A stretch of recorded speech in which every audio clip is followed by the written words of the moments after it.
Hello दोस्तों, मैं पवन सिंह आपका इस क्लास में स्वागत करता हूं, जिसमें आज हम फाइनली शुरू करने वाले हैं प्रश्नावली 9.1, जो कि आपका चैप्टर है त्रिकोणमिति के कुछ अनुप्रयोग। यानी अभी तक पिछली क्लासों में हमने त्रिकोणमिति पढ़ी है, अब यहाँ पर हम त्रिकोणमिति के उपयोग पढ़ेंगे। अनुप्रयोग मतलब एक प्रकार से उपयोग होता है, ठीक है। तो इसको पढ़ने से पहले सबसे पहले आपको ये चार चीजें पता होनी चाहिए। पहला है क्षैतिज अक्ष, दूसरा है दृष्टि रेखा, और तीसरा हो गया उन्नयन कोण, चौथा हो गया अवनमन कोण। ठीक है, तो चलिए शुरू करते हैं। तो सबसे पहले हम ये जानते हैं कि दृष्टि रेखा क्या है। दृष्टि रेखा, या तो फिर हम सबसे पहले चलिए इसी को जानते हैं कि ये क्षैतिज अक्ष क्या है।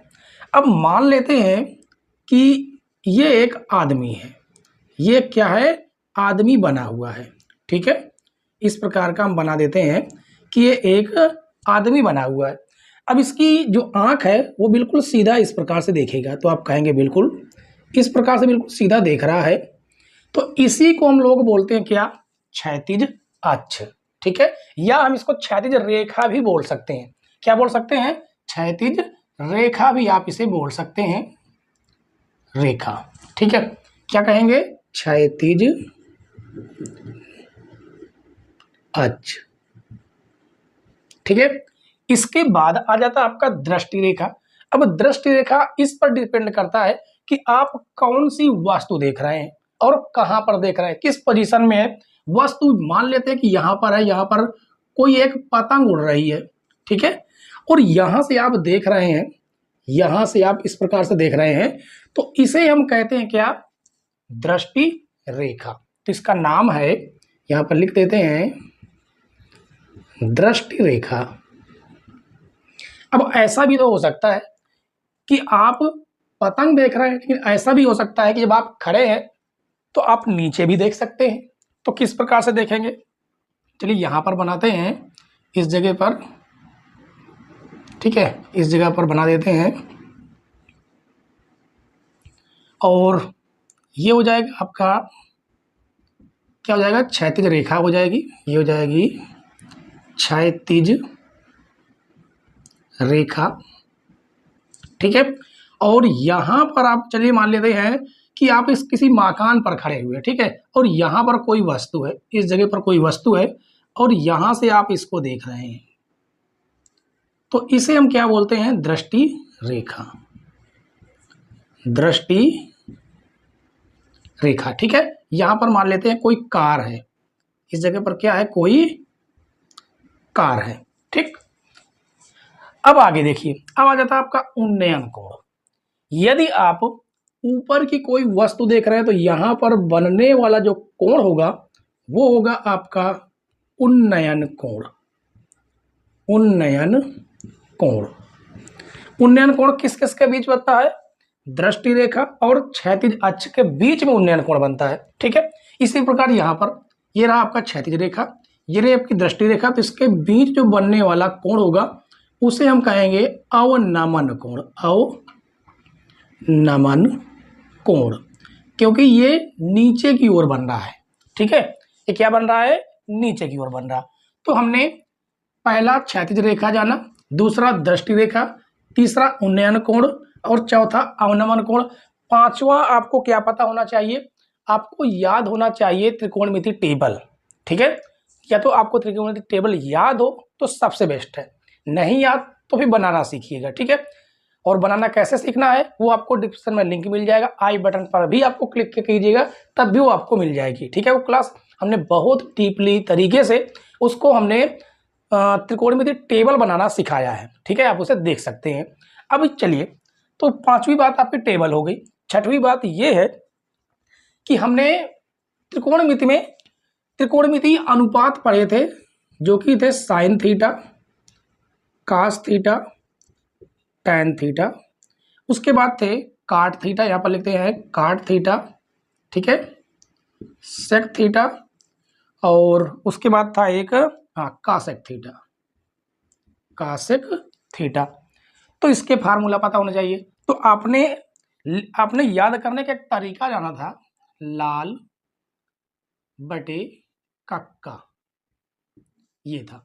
आप इस साइड से चलेंगे तो आपको साइन थीटा यानी कि एल बटे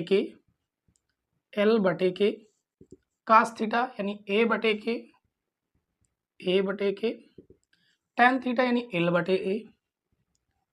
बटे अब काट थीटा टैन का व्युत्क्रम यानी ए बटे एल, ठीक। सेक थीटा यानी कि कास का व्युत्क्रम के बटे ए और साइन थीटा यानी के बटे एल, ये था, ठीक है। जिसमें से ये मुख्य तीन आपको यहाँ पर काम में आएंगे। इन तीनों को तो आपको याद करना ही करना है, 100% आपको याद ही रहना चाहिए। नहीं तो आप इस तरीके को इसे आप याद कीजिएगा यानी याद रखिएगा तो आपको आराम से याद रहेगा, ठीक है बच्चों। और उसके बाद हमने एक त्रिभुज पढ़ा था जो कि हमारा समकोण त्रिभुज था। क्या था? समकोण त्रिभुज इस प्रकार का, जिसमें हमने ये देखा था यहाँ पर ये बनता था 19 डिग्री। 19 डिग्री के सामने वाली भुजा होती थी कर्ण, ये होती थी आधार और ये होती थी लंब, ठीक है। और यहाँ पर यही है, एल मतलब लंब, के मतलब कर्ण, ए मतलब आधार के कर्ण और एल मतलब लंब है, ए आधार है। यानी साइन थीटा बराबर लंब बटे कर्ण, कास थीटा बराबर आधार बटे कर्ण और टैन थीटा बराबर लंब बटे आधार है। यानी इतना चीज आपने मोटा मोटा समझ लिया है। और सबसे मेन बात यह है कि इस प्रश्नावली में आपको फिगर बनाना बहुत ही अच्छे से आना चाहिए। यदि आपने फिगर बना लिया तो समझ लीजिए आपको आपका 50% क्वेश्चन तो ऐसे ही सॉल्व हो जाता है, ठीक है बच्चों। तो आज की क्लास में हम जितने भी एग्जाम्पल हैं वो सारे एग्जाम्पलों को कवर करेंगे।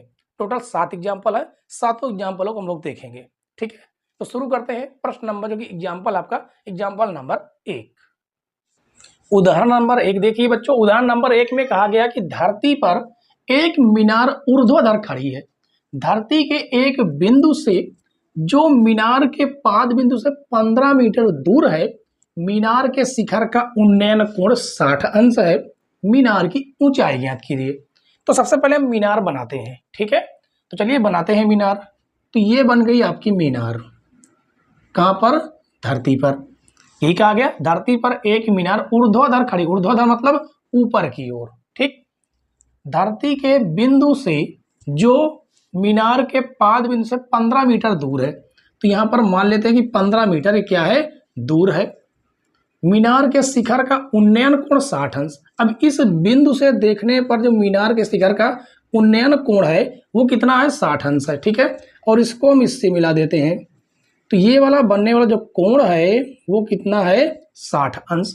मीनार की ऊंचाई हमसे ज्ञात करने के लिए कहा, तो ये है आपकी मीनार। इसकी ऊंचाई हम मान लेते हैं कि h है। कितनी है? h metre. और ये वाली जो दूरी दी है वो तो दी गई है 15 मीटर, ठीक है। चलिए इसका नाम दे देते हैं, इसका नाम दे देते हैं a, ये हो जाएगा b, ये हो जाएगा c। यहाँ पर बनने वाला जो कोण है वो 19 डिग्री है, ठीक है। अब कोण के सामने वाली भुजा क्या होती है? कोण के सामने वाली भुजा को कहते हैं लंब, ठीक है। ये वाली, ये लंब हो गई। ये आपकी सबसे लंबी भुजा कर्ण बनी ही रहती है। ये आपका हो जाता है आधार। ये कितना हो जाता है? आधार। अब लंब और आधार में ऐसा कौन सा त्रिकोणमितीय अनुपात है जिसका संबंध है? यानी लंब और आधार किसमें मिलता है? टैन थीटा में। तो यहां पर हम लिखेंगे हल लिखेंगे। और किस त्रिभुज की बात हो रही वो लिखेंगे कि त्रिभुज ए बी सी में टैन थीटा बराबर फार्मूला होता है लंब बटे आधार, ठीक है। इस फार्मूले का हम लोग इस्तेमाल करेंगे। क्यों? क्योंकि हमें यहाँ पर लंब है और आधार है, कर्ण की हमें कोई जरूरत ही नहीं है अभी, ठीक है। और 80% क्वेश्चनों में यही फार्मूला अप्लाई होता है, अधिकतर यही फार्मूला। तो देखिए टैन थीटा हमें कितना दिया गया? थीटा है हमारे पास 60 अंश बराबर लंब है हमारे पास h और आधार है 15 मीटर, तो ये हो जाएगा 15।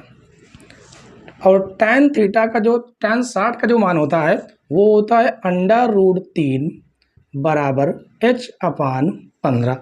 तिर्यक मल्टीप्लाई करेंगे तो ये हो जाएगा 15√3 बराबर h, यानी h बराबर आएगा 15√3 मीटर।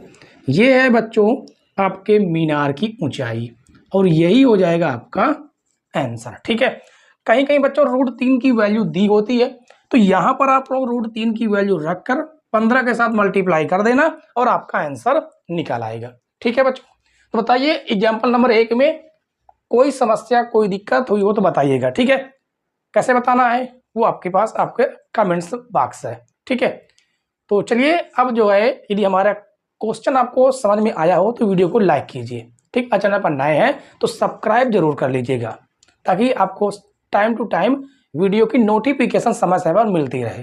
ठीक है, तो चलिए अब हम जो है एग्जाम्पल नंबर 1 के बाद सॉल्व करेंगे एग्जाम्पल नंबर 2। एग्जाम्पल नंबर 2 देखिए बच्चों, एग्जाम्पल नंबर 2 लिखा बहुत बड़ा है लेकिन क्वेश्चन बहुत सिंपल सा है। ठीक है, चलिए पढ़ते हैं, शुरुआत करते हैं।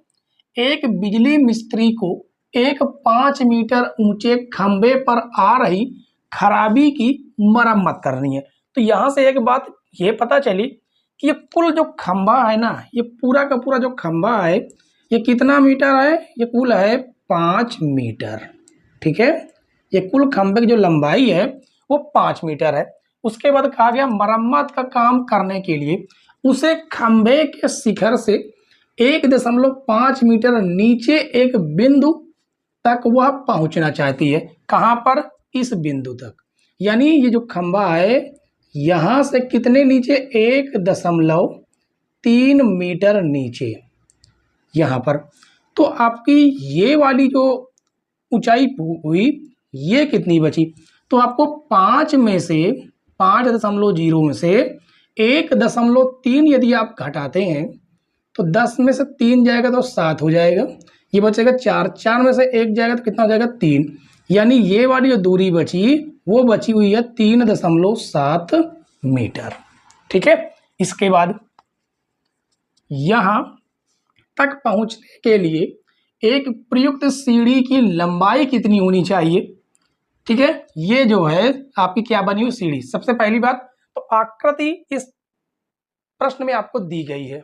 ठीक है, ये सीढ़ी हमने आकृति पहले बना रखी है, अब ये सीढ़ी है तो कहा गया इस सीढ़ी की लंबाई कितनी होनी चाहिए जिससे कि क्षैतिज से 60 अंश के कोण से झुकाने पर वह अपेक्षित स्थिति तक पहुंच जाए, यानी जहां तक हमें पहुंचना है वहां तक वह सीढ़ी पहुंच जाए। ये रही आपकी क्षैतिज, क्षैतिज से कितनी झुकाने पर, 60 अंश। ठीक है, और यह भी बताइए कि खंभे का पाद बिंदु कितनी दूरी पर सीढ़ी के पाद बिंदु से होना चाहिए, यानी खंभे का जो पाद बिंदु है वो सीढ़ी से कितनी दूरी पर होनी चाहिए। और एक बात कहिए कि यहाँ आप √3 की जो वैल्यू है 1.732 ले सकते हैं। ठीक है, तो चलिए बच्चों सबसे पहले हम मान लेते हैं कि सीढ़ी की जो लंबाई है वो L है, ये हमने मान लिया। ठीक है, तो यहाँ पर लिखते हैं, शुरू करते हैं। यहाँ पर लिखेंगे हल, हल त्रिभुज। कौन सा त्रिभुज है, देखिए यहां से कोई मतलब नहीं, हमारा मतलब यहां से है, यानी BCD में त्रिभुज BCD में। ठीक है, तो सबसे पहले देखिए कोण है, कोण के सामने वाली भुजा लंब है और ये आपकी कर्ण है, तो लंब और कर्ण में किसका संबंध होता है, वो है साइन थीटा का। तो यहां पर लिखेंगे साइन थीटा बराबर लंब बटे कर्ण। ठीक है, अब यहां पर हम वैल्यू रखते हैं, तो ये हो जाएगा साइन थीटा है आपके पास 60 अंश, जबकि लंब है हमारे पास 3.7 डिवाइड बाई कर्ण कितना है L, जबकि साइन थीटा का मान कितना होता है, √3/2, और ये हो जाएगा 3.7, सॉरी, इसका मल्टीप्लाई इधर करेंगे, इसका मल्टीप्लाई इधर करेंगे, तो यहां से L बराबर आएगा 37 और मल्टीप्लाई 2 डिवाइड बाई आपका नीचे आ जाएगा √3, √3। ठीक है, तो यहां से L बराबर आपका निकल के आता है, इसका इसमें हम क्या कर देंगे, मल्टीप्लाई कर देंगे, तो 2 7 14 के 4 हासिल 1, 2 3 6 1 7, जो कि आपका आ जाएगा कितना 74, डिवाइड बाई √3 का मान है 1.732। ठीक है, तो ये हो जाएगा L बराबर, अब इसका हमें डिवाइड भी देना पड़ेगा, इसका आप लोग डिवाइड दीजिए। ठीक है, डिवाइड जब आप देंगे तो ये आपको मिलेगा 4.28 मीटर लगभग। ठीक है, ये हमने इसका डिवाइड पहले से देकर रखा है, तो आप इसको आप डिवाइड कर सकते हैं, भाग देना आपको अच्छे से आता है। ठीक है, तो ये तो हो गया आपका सीढ़ी की लंबाई। क्या हो गया? सीढ़ी की लंबाई। ठीक है, अब इसके बाद हमें से ये भी पूछा है, यहाँ पर कहा, और यह भी बताइए खंभे का पाद बिंदु, खंभे का पाद बिंदु सीढ़ी के पाद बिंदु से कितनी दूरी होनी चाहिए, यानी सीढ़ी हमसे पूछा गया है। ठीक है, तो चलिए अब हम जो है इसी त्रिभुज में तो लिखेंगे पुनः त्रिभुज BCD में देखिए हमें ये चीज दी गई है और ये चीज दी गई, ये चीज पूछी गई है, यानी ये आपका लंब हो गया, ये आपका आधार हो गया, तो कौन सा फार्मूला लगेगा? tan थीटा का। तो यहां पर लिखेंगे tan थीटा बराबर लंब बटे आधार, तो tan थीटा की वैल्यू 60 है। ठीक है, उसके बाद लंब है आपका 3.7 और आधार है आपका CD, तो tan 60 का मान हो जाता है √3 और 3.7 डिवाइड बाई CD। ठीक है, इसका इधर मल्टीप्लाई करेंगे तो यहाँ से CD की वैल्यू निकल के आएगी 3.7 डिवाइड बाई √3, तो CD बराबर 3.7 डिवाइड बाई 1.732। ठीक है, अब इसका भी आप इसमें डिवाइड दीजिए, जब इसका आप इसमें डिवाइड देंगे तो CD बराबर आप क्या पाएंगे, इसका आप इसमें भाग देकर दीजिएगा। ठीक है, तो ये आपको मिलेगा 2.14 मीटर, वो भी लगभग में। ठीक है बच्चों, तो ये रहा आपका दूसरा आंसर। हमसे दो चीज पूछी गई थी, पहली थी सीढ़ी की लंबाई, दूसरी थी कि खंभे के पाद बिंदु से सीढ़ी के पाद बिंदु के बीच की दूरी, तो ये है आपका दूसरा। ठीक है, तो बताइए बच्चों कहीं पर कोई दिक्कत हुई हो, कोई प्रॉब्लम हुई हो तो कमेंट जरूर कीजिए। आपको दो काम आपको करना ही पड़ेगा, पहले आपको भाग देना है और दूसरा भी भाग देना ही है।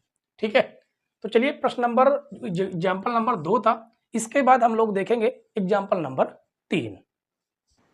एग्जाम्पल नंबर 3 देखिए, एग्जाम्पल नंबर 3 में ये कहा गया कि 1.5 मीटर लंबा एक प्रेक्षक एक चिमनी से 28.5 मीटर की दूरी पर है, उसकी आंख से चिमनी के शिखर का उन्नयन कोण 45 अंश है, चिमनी की ऊंचाई ज्ञात कीजिए। अच्छा, चिमनी क्या है? चिमनी आपने देखा होगा बड़े बड़े कारखानों में जो एक लंबी मीनार जैसी होती है उसे ही हम लोग चिमनी बोलते हैं। ठीक है, तो सबसे पहले इसका हम फिगर बनाते हैं, तो ये रही आपकी चिमनी। ठीक है, वो भी कितनी लंबी चिमनी हमें पता नहीं है, लेकिन एक प्रेक्षक, प्रेक्षक मतलब देखने वाला। ठीक है, प्रेक्षक मतलब देखने वाला, जो कि चिमनी से 28 मीटर की दूरी पर है, यानी कि इस चिमनी की यहाँ से जो दूरी है वो 28.5 मीटर है। ठीक है, उसके बाद कहा गया उसकी आंख से चिमनी के शिखर का उन्नयन कोण 45 अंश। अब देखिए प्रेक्षक कितना लंबा है, 1.5 मीटर है। ठीक है, ये जो है कितना लंबा है, ये है 1.5 मीटर। ठीक है, बात यह कही गई कि यहाँ पर उसकी आंख होगी, आंख से चिमनी का जो उन्नयन कोण है वो कहा गया 45 अंश है। ठीक है, और इसकी जो कुल लंबाई है, इसकी कुल, अच्छा यहाँ पर एक बात ये दी गई है कि 28 मीटर की दूरी पर है। ठीक है, इसकी हमें क्या निकालना है, कुल ऊंचाई निकालना है। तो ऊंचाई हम मान लेते हैं कि इसकी ऊंचाई कितनी है, h मीटर, वो भी कहाँ तक की, देखिए यहाँ पर आँख है, आँख से जो उसका क्षैतिज अक्ष बनेगा वो ये बनेगा, यानी यहाँ तक की आपकी जो दूरी है ये तो नीचे की 1.5 मीटर रहेगी ही रहेगी।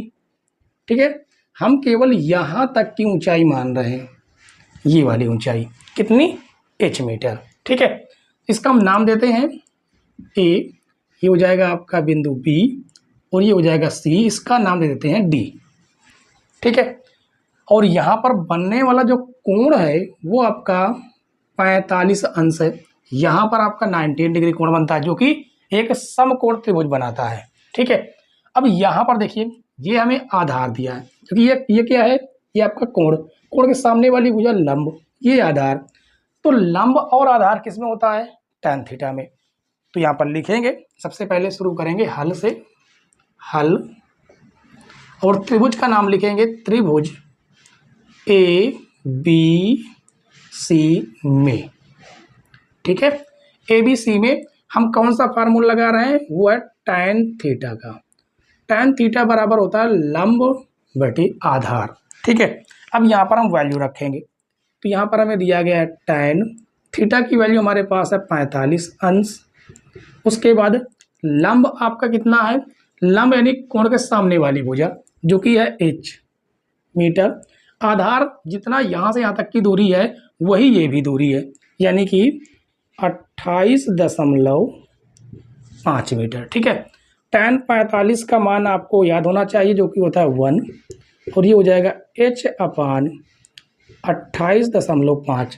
तिर्यक मल्टीप्लाई करेंगे तो यहाँ से h बराबर निकल के आएगा 28.5 मीटर। ये तो हमारी क्या निकल के आई है, h, ये वाली। जबकि कुल चिमनी की ऊंचाई क्या हो जाएगी, यहाँ पर लिखेंगे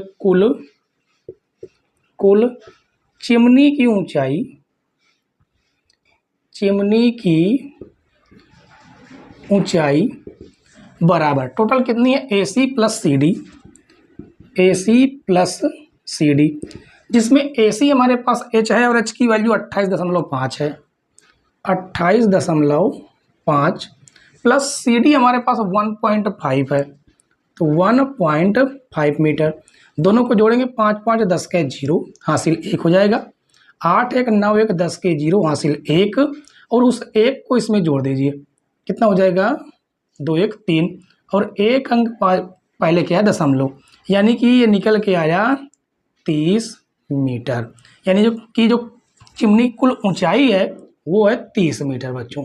ठीक है, इस प्रकार से आप इस क्वेश्चन को बहुत ही बेहतरीन तरीके से कर सकते थे। ठीक है, तो ये रहा बच्चों आपको एग्जाम्पल नंबर 3। जहाँ पर कोई चीज़ ना समझ में आए आप लोग कमेंट जरूर कीजिए। ठीक है, तो चलिए इसके बाद एग्जाम्पल नंबर 3 के बाद हम लोग सॉल्व करेंगे एग्जाम्पल नंबर 4। उदाहरण नंबर 4 देखिए बच्चों, उदाहरण नंबर 4 में ये कहा गया कि भूमि के एक बिंदु P से एक 10 मीटर ऊंचे भवन के शिखर का उन्नयन कोण 30 अंश है। ठीक है, पहले इतना आप फिगर बनाइए, उसके बाद आगे पढ़ेंगे, आगे बनाएंगे। ठीक है, तो चलिए सबसे पहले हमें क्या करना है कि एक इस प्रकार का कितनी ऊंचाई का, 10 मीटर ऊंचा, तो ये इसकी ऊंचाई जो है वो है 10 मीटर ऊंचा, ये क्या है, भवन है। ठीक है, ये वाली कितनी दूरी है, ऊंचाई है 10 मीटर ऊंचे एक बिंदु P से। तो मान लेते हैं यहाँ पर एक बिंदु P है, इस जगह पर एक बिंदु P है। ठीक है, और उसके बाद जो है कहा गया एक बिंदु P से 10 मीटर ऊंचे भवन के शिखर का उन्नयन कोण 30 अंश, यानी ये वाला कितना कोण बन रहा है, 30 अंश का।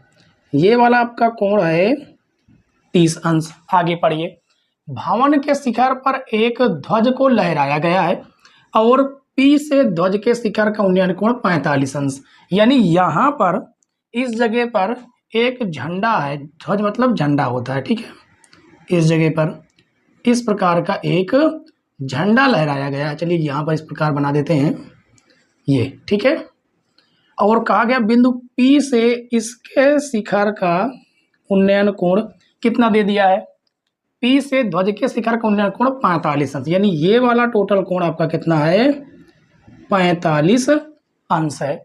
तो ध्वज दंड की लंबाई और बिंदु P से भवन की दूरी ज्ञात कीजिए। यानी हमसे ये चीज पूछा है, ध्वज दंड यानी ये वाली लंबाई पूछा है। ठीक है, इसकी हम लंबाई मान देते हैं कितनी, x मीटर। हमने माना इसकी लंबाई कितनी, x मीटर, और दूसरी इसकी लंबाई हम मान देते हैं कितनी, चलिए मान देते हैं y मीटर। ठीक है, तो सबसे पहले इसका हम नामकरण कर देते हैं। तो नामकरण करेंगे, इसका नाम दे देंगे A, ये हो जाएगा आपका बिंदु B, ये हो जाएगा C, और ये हो जाएगा D। तो सबसे पहले आपको छोटा वाला त्रिभुज लेना है। ठीक है, तो लिखेंगे यहाँ पर लिखेंगे हल, यहाँ पर लिखेंगे हल और लिखेंगे त्रिभुज। कौन सा त्रिभुज है? B C D. तो त्रिभुज बी सी डी में, ठीक है। तो कोण के सामने वाली भुजा लंब हो गई, ये आधार हो गई। तो लंब और आधार से संबंधित आपका कौन सा फार्मूला है? वो है tan थीटा, क्योंकि tan थीटा बराबर होता है लंब बटे आधार। अब यहाँ पर हमें वैल्यू रख देनी है, ठीक है। तो ये हो जाएगा tan थीटा हमारे पास कितना है? 30 अंश है। और उसके बाद लंब हमारे पास है 10 मीटर, आधार हमने माना है y मीटर, ठीक है। तो tan 30 का मान कितना होता है? 1/√3 और 10/y। तिर्यक मल्टीप्लाई करेंगे तो y बराबर आएगा 10√3, जिससे y बराबर आएगा 10। √3 का मान होता है 1 पॉइंट कितना है? 732। और यदि हम 10 का इस पर गुणा करते हैं तो y बराबर कितना आ जाएगा? जैसे 10 से गुणा करेंगे ये आपका 1 दशमलव इधर खसक जाएगा, तो आएगा 17.32 मीटर, ठीक है। इसका आप मल्टीप्लाई कीजिएगा, आराम से इतना आ जाएगा। यानी कि ये वाली जो दूरी है, इस दूरी को उसने पूछा था कि बिंदु P से भवन की दूरी, बिंदु P से भवन की दूरी कितनी है? वो है 17.32 यानी 32 मीटर है। उसके बाद हमसे इस ध्वज दंड की लंबाई पूछी है, तो पुनः फिर हम त्रिभुज इसका इस्तेमाल करेंगे, ACD, बड़े वाले त्रिभुज को, ठीक है। तो लिखेंगे त्रिभुज ACD में। अब ये आपका कोण है, कोण के सामने और ये टोटल भुजा और ये आपका आधार। तो यहाँ पर भी आपका tan थीटा ही काम करेगा, क्योंकि होता है लंब बटे आधार, ठीक है। चलिए वैल्यू रखते हैं। तो ये हो जाएगा tan थीटा हमारे पास इस बार कितना है? 45 अंश है, जबकि लंब ये टोटल है, यानी 10 + x है टोटल। कितना? 10 + x, ठीक है। और आधार आपका y, जो कि y है कितनी बराबर? ये रहा y, ठीक है। तो यहाँ पर हम रख देते हैं, चलिए अभी हम y ही रखते हैं, ठीक है। और उसके बाद ये tan 45 का मान 1 बराबर 10 + x/y। तिर्यक मल्टीप्लाई करेंगे तो y बराबर आएगा 10 + x, ठीक है। इसके बाद यहाँ पर हम y की वैल्यू यहाँ से उठाकर यहाँ पर रखेंगे, तो 17.32 बराबर 10 + x। ये कहाँ से आया? तो यहाँ पर आपको लिख देना इस जगह पर कि y बराबर आया है 17.32, ठीक है। उसके बाद ये धन से आप करने में आएगा, देखो हो जाएगा 17.32 - 10 बराबर x। घटाएंगे तो आएगा 7.32x। तो x बराबर 7.32 मीटर, ये आपकी ध्वज दंड की लंबाई आ गई, ठीक है। क्योंकि हमने ध्वज दंड की लंबाई क्या मानी थी? x मीटर, और x की वैल्यू आई 7.32 मीटर, ठीक है बच्चों। तो इस प्रकार से हमने ध्वज दंड की लंबाई और बिंदु P और उस भवन के बीच की दूरी ज्ञात की है, ठीक है। एक बार क्वेश्चन देख लीजिए, ऑब्जर्व कीजिएगा, और कहीं पर कोई प्रॉब्लम हो तो आप लोग कमेंट जरूर करें, ठीक है। तो चलिए अब हम उदाहरण नंबर 4 के बाद सॉल्व करेंगे उदाहरण नंबर 5। उदाहरण नंबर 5 देखिए बच्चों, उदाहरण नंबर 5 में ये कहा गया कि एक समतल जमीन पर खड़ी मीनार की छाया उस स्थिति में 40 मीटर अधिक लंबी हो जाती है जबकि सूर्य का 29 मतलब उन्नयन कोण 60 अंश से घटकर 30 अंश हो जाता है। तो चलिए सबसे पहले इसका हम फिगर बनाते हैं, ठीक है। समतल जमीन पर खड़ी है, अब ये है समतल जमीन, ठीक है। यहां पर एक मीनार क्या है? खड़ी है।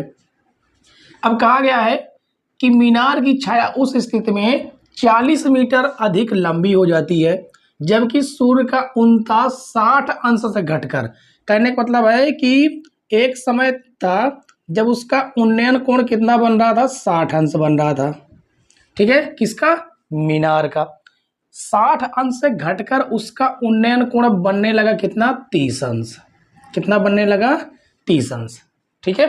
देखिए दोबारा समझिए, यहाँ पर 60 है, ये 30 है। तो बहुत से बच्चे सोचते होंगे कि जितना दूर होगा कोण उतना ही बड़ा होगा, जबकि बिल्कुल ये गलत है। ठीक है, आप जितना ही मीनार के पास जाते जाएंगे कोण उतना ही बड़ा होता जाएगा। जैसे यहाँ पर 19 डिग्री, और दूर जाएंगे तो ये कोण और छोटा होता चला जाएगा। ठीक है, तो ये आपका 30 अंश होगा, ये आपका 60 अंश होगा, ये आपका 30 अंश होगा। और कहा गया है कि जो मीनार की छाया है पहले क्या थी, उसको हमने मान लिया x मीटर, तो उसका जो मीनार की जो छाया थी वो 40 मीटर अधिक हो जाती है। पहले x थी, अब उसको 40 मीटर क्या हो गई है, अधिक हो गई है। ठीक है, उसके बाद अर्थात कह के बोला है कि छाया के एक सिरे से मीनार के शिखर का उन्नयन कोण 60 अंश है, यहां पर से। ठीक है, कितना है, 60 अंश। और BD छाया की लंबाई है, मतलब कि इसका नाम दे देना है हमको B और इसका हमें नाम देना होगा D। ठीक है, ये इसका नाम दे देते हैं A और इसका नाम दे देते हैं C। उसके बाद कहा जबकि उन्नयन कोण 30 अंश है, तो ये रहा आपका उन्नयन कोण 30 अंश। मीनार की ऊंचाई ज्ञात कीजिए। हाइट हम मान लेते हैं क्या, h मीटर, इसको हम क्या मान लेते हैं, h मीटर। ठीक है, तो चलिए सबसे पहले लिखेंगे हल। सबसे पहले क्या लिखेंगे, सबसे पहले लिखेंगे हल। ठीक है, और सबसे पहले हम छोटा त्रिभुज लेंगे। अब त्रिभुज आपका कौन सा, ABC, तो त्रिभुज ABC में ये आपका लंब है, ये आपका आधार है, तो यहाँ पर आपका tan थीटा ही काम करेगा, जो कि होता है लंब बटे आधार। ठीक है, तो यहाँ पर हमें अब वैल्यू रख देनी है, वैल्यू रखना है, तो ये हो जाएगा आपका tan थीटा की वैल्यू कितनी है, 60 अंश है, तो ये 60 अंश। लंब है आपका h, आधार है आपका x, तो tan 60 का मान होता है √3 बराबर h/x। ठीक है, हमसे मीनार की ऊंचाई पूछी गई है, ये आपका भाग से गुणे में आएगा। ठीक है, ये आपका भाग से गुणे में आएगा, तो कितना हो जाएगा, ये हो जाएगा आपका h बराबर √3x। इसका हम नाम दे देते हैं समीकरण 1। ठीक है, अब इसके बाद हम दूसरा त्रिभुज यानी कि पूरा बड़ा वाले त्रिभुज की बात करेंगे। तो यहाँ पर लिखेंगे त्रिभुज ABD। त्रिभुज ABD में यहाँ पर भी आपका tan थीटा ही काम करेगा। क्यों, क्योंकि ये आपका लंब, ये पूरा आधार है। ठीक है, तो हो जाएगा लंब बटे आधार, यहाँ पर वैल्यू रखेंगे tan थीटा कितना, 30 अंश। लंब आपका क्या है, h है, थीटा के सामने लंब। आधार आपका टोटल है x + 40 अंश। ठीक है, ये आपका भाग से गुणे में जाएगा। पहले हम tan 30 की वैल्यू रखते हैं, tan 30 का होता है 1/√3 बराबर h/x + 40। ठीक है, 40 तिरक मल्टीप्लाई करेंगे तो ये हो जाएगा x + 40 बराबर h√3। ठीक है, और उसके बाद जो है हम क्या करते हैं, इसे हम उधर भेज देते हैं, इसको हम उधर भेज देते हैं, तो यहाँ से निकल के आएगा x का मान h√3 - 40। ये रहा आपका समीकरण 2। अब हम एक काम करते हैं कि यहाँ से x की वैल्यू उठाते हैं, यहाँ पर रख देते हैं। तो चलिए रखते हैं, तो लिखेंगे समीकरण 2 से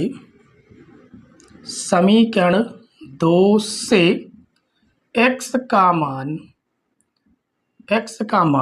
समीकरण 1 में रखने पर, मान समीकरण 1 में रखने पर।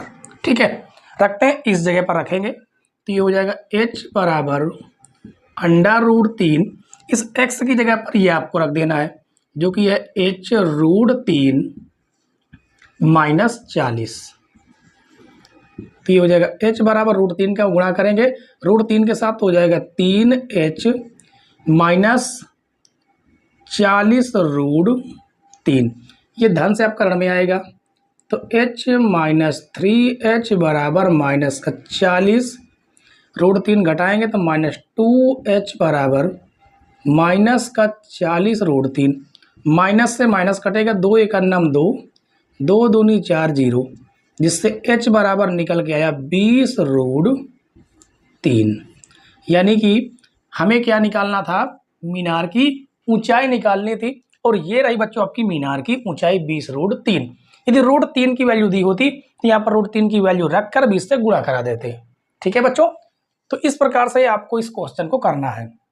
आगे भी ऐसे ही क्वेश्चन मिलेंगे, इसलिए बहुत बेहतरीन तरीके से हम आपको बता रहे हैं। ठीक है, आपको सीधे देखना है, इधर उधर नहीं देखना है। तो ये तो आपके एग्जाम्पल है, और ऐसे ही आपको प्रश्नावली में भी क्वेश्चन देखने को मिलेंगे। ठीक है बच्चों, तो चलिए हमने उदाहरण नंबर 5 फाइनल सॉल्व कर लिया है। इसके बाद हम लोग सॉल्व करेंगे उदाहरण नंबर 6। एग्जाम्पल नंबर 6 देखिए बच्चों, एग्जाम्पल नंबर 6 में कहा गया कि एक बहुमंजिल भवन के शिखर से देखने पर 8 मीटर ऊंचे भवन के शिखर और तल के यहाँ पर 2 बार लिख गया है, और तल के अवनमन कोण क्रमशः 30 अंश और 45 अंश है। बहुमंजिल भवन की ऊंचाई और दोनों भवनों के बीच की दूरी ज्ञात कीजिए, हमसे ये कहा गया है। तो सबसे पहले हम एक बहुमंजिल भवन बनाएंगे। ठीक है, इस प्रकार का एक बहुमंजिल भवन बना लिया गया। फिर उसके बाद कहा गया कि बहुमंजिल भवन के शिखर से देखने पर 8 मीटर ऊंचे, यानी इसके थोड़ी दूरी पर एक हम मान लेते हैं कि 8 मीटर ऊंचा दूसरा भवन है, ये है 8 मीटर।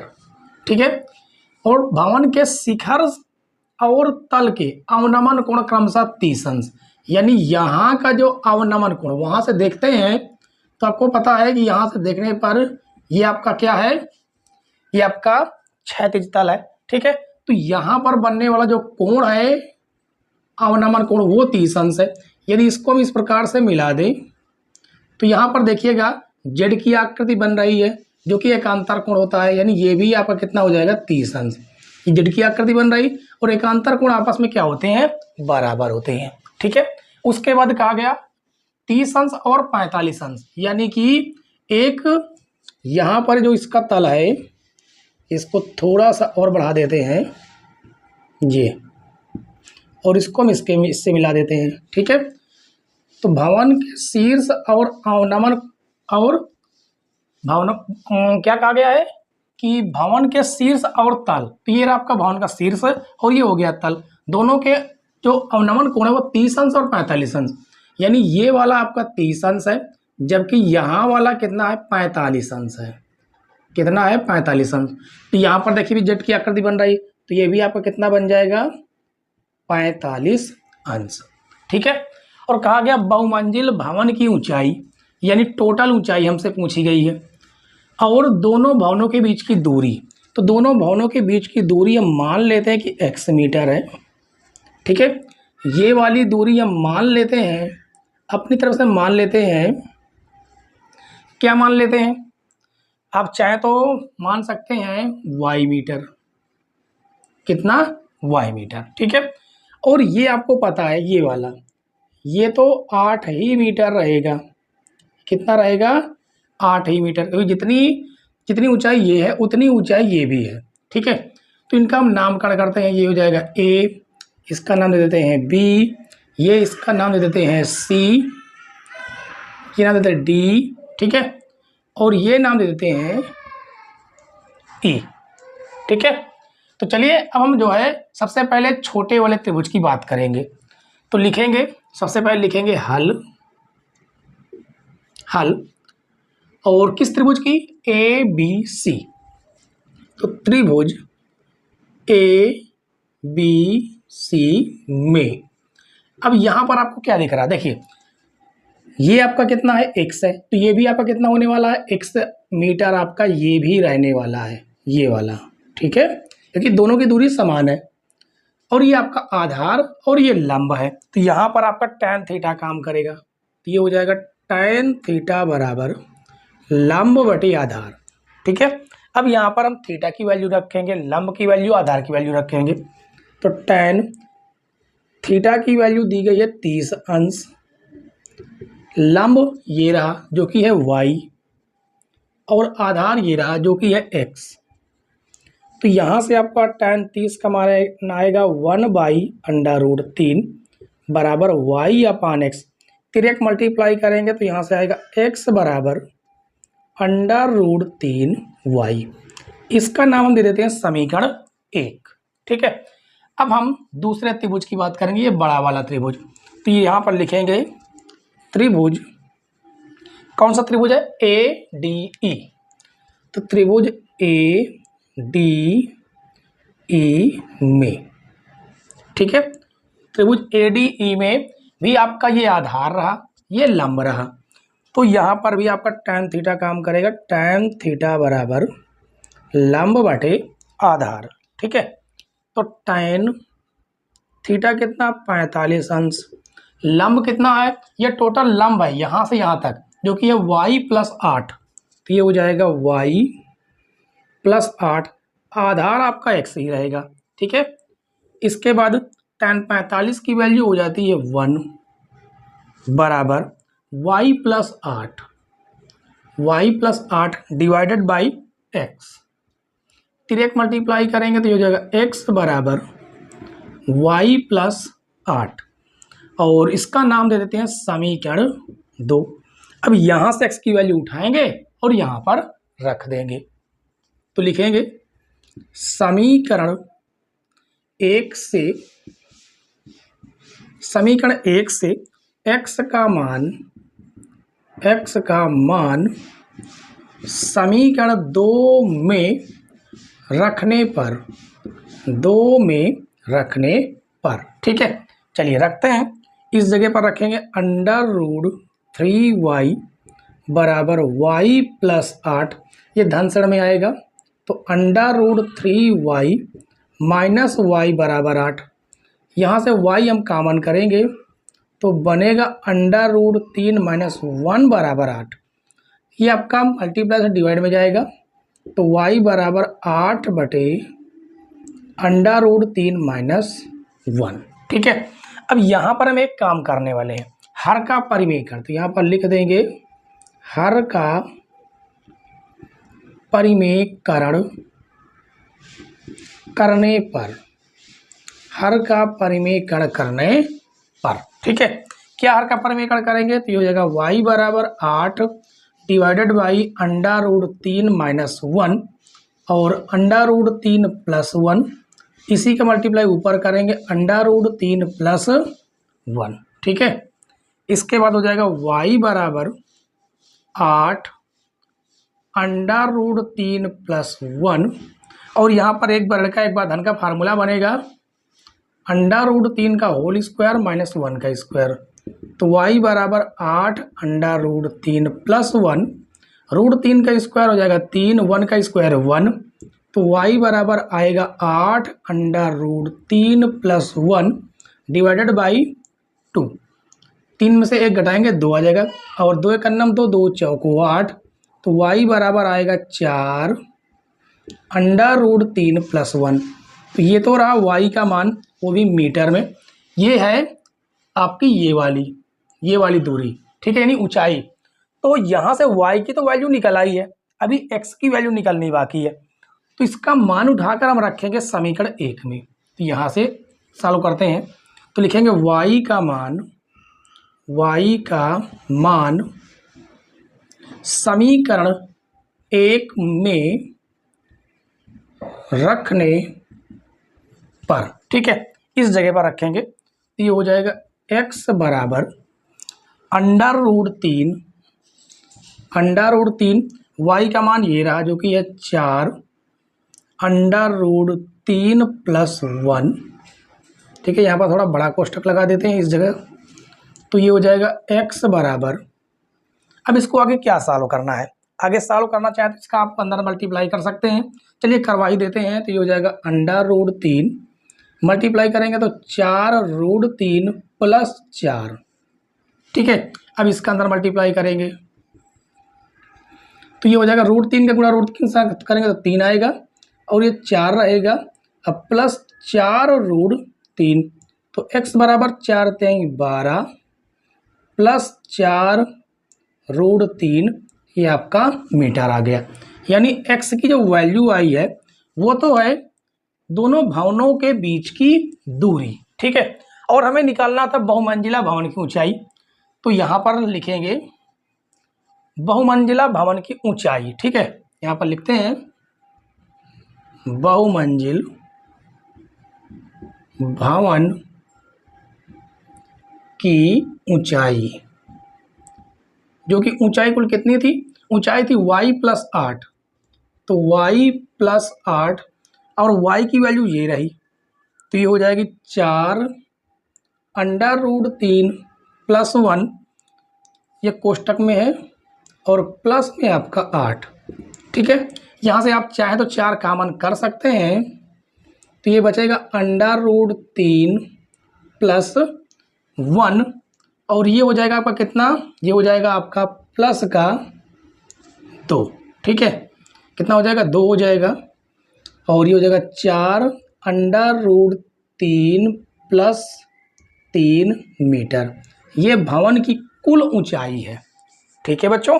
तो उम्मीद है कि ये आपको क्वेश्चन थोड़ा समझने में तो थोड़ी सी कठिनाई हुई होगी, क्योंकि ये क्वेश्चन थोड़ा लंबा है, ठीक है। दोबारा समझ लीजिए। सबसे पहले आपको इस त्रिभुज के बारे में सॉल्व करना है, ये छोटा वाला त्रिभुज, ठीक है। ये रहा आपका, जिससे हमने समीकरण 1 बनाया। उसके बाद बड़ा वाला त्रिभुज ADE लिया, ADE, जिसमें tan थीटा की वैल्यू, हमने tan थीटा का फार्मूला लगाया, लंब बटे आधार, tan थीटा की वैल्यू 45, लंब है आपका y+8, आधार है आपका x, ठीक है। tan 45 की वैल्यू 1, डायरेक्ट मल्टीप्लाई किया, बना समीकरण 2।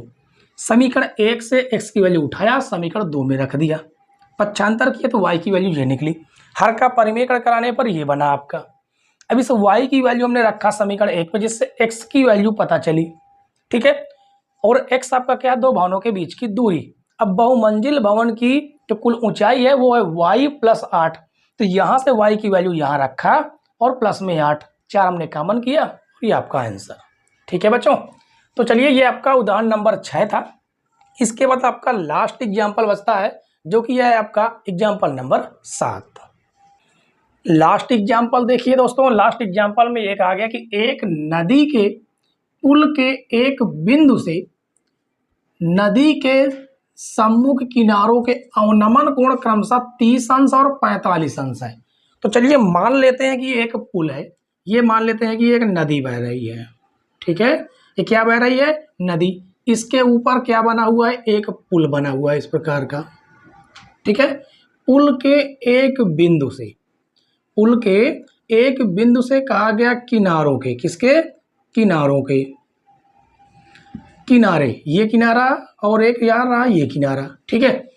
ये आपकी नदी है, ये आपकी क्या है, नदी है, ये आपकी नदी हो गई। उसके बाद पढ़िए, उसके बाद कहा गया है कि सम्मुख किनारों के अवनमन कोण क्रमशः 30 अंश और 45 अंश है। यानी यहाँ पर देखिए, इधर अवनमन कोण कितना है, 30 अंश, और इधर मान लेते हैं अवनमन कोण कितना है, 45 अंश। आप चाहें तो चाहे इधर 45 माने या उधर 45 माने, इससे कोई फर्क नहीं पड़ेगा, ठीक है। कहा नदी यदि पुल के किनारों से 3 मीटर की ऊंचाई पर हो, यानी कि यहाँ से कितनी ऊंचाई पर है, 3 मीटर की, यानी इसकी जो ऊंचाई है कितनी है, 3 मीटर है, ठीक है। यहाँ पर बनने वाला कोण 19 डिग्री और यहाँ पर भी 19 डिग्री है।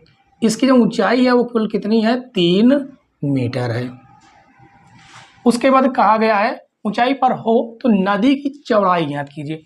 अब ये चौड़ाई, ये पूरी की पूरी हमें चौड़ाई ज्ञात करनी है, ये चौड़ाई, इसका नाम रखते हैं बिंदु A, ये हो जाएगा B, ये वाला बिंदु मान लेते हैं C है, और ये वाला बिंदु D है, ठीक है। तो चलिए, अब ये वाला जो देखिए, ये आपका अवनमन कोण की बात कर रहा है, अवनमन कोण, और आपको पता है कि यहाँ पर जेड की आकृति बन रही, तो ये वाला कोण भी आपका कितना बनेगा, 30 अंश। ये देखिए जेड की आकृति बन रही, एक अंतर कोण है, तो ये आपका बन जाएगा 45 अंश, ठीक है। तो हमें इन दोनों त्रिभुजों का इस्तेमाल करके ये वाली और ये वाली चौड़ाई ज्ञात करके दोनों चौड़ाइयाँ जोड़ देंगे, नदी की टोटल चौड़ाई निकल आएगी, ठीक है। तो सबसे पहले लिखेंगे हल, हल कौन सा त्रिभुज लेंगे, ABC, तो लिखेंगे त्रिभुज ABC में, अब ये आपका आधार, कोण के सामने वाली भुजा लंब, तो लंब और आधार किस में होता है, वो होता है tan थीटा में। तो tan थीटा बराबर लंब बटी आधार। अब यहाँ पर हम रखते हैं वैल्यू, ठीक है। तो ये हो जाएगा tan थीटा कितना है 30 अंश है, लंब है आपका 3, आधार है आपका BC, कितना है BC। तो tan 30 का मान अंडा रूट 1/√3, तो ये हो जाएगा 3/BC। तिर्यक मल्टीप्लाई करेंगे तो यहाँ से BC बराबर निकल के आएगा 3√3, ये तो रहा BC, ठीक है। अब हम दूसरे त्रिभुज की बात करते हैं। तो कौन सा त्रिभुज, वो रहा ACD, ठीक है। तो त्रिभुज ACD में tan थीटा बराबर क्या होता है, लंब बटे आधार, ठीक। तो रखते हैं वैल्यू tan थीटा, थीटा कितना 45 अंश, तो ये हो जाएगा 45, लंब आपका 3 ही है, ये आधार है आपका CD। tan 45 का मान 1 बराबर 3/CD। तिर्यक मल्टीप्लाई करेंगे तो CD बराबर कितना आ जाएगा 3 मीटर, ठीक है। और एक आपका BC ये रहा मीटर में, तो लिखेंगे नदी की चौड़ाई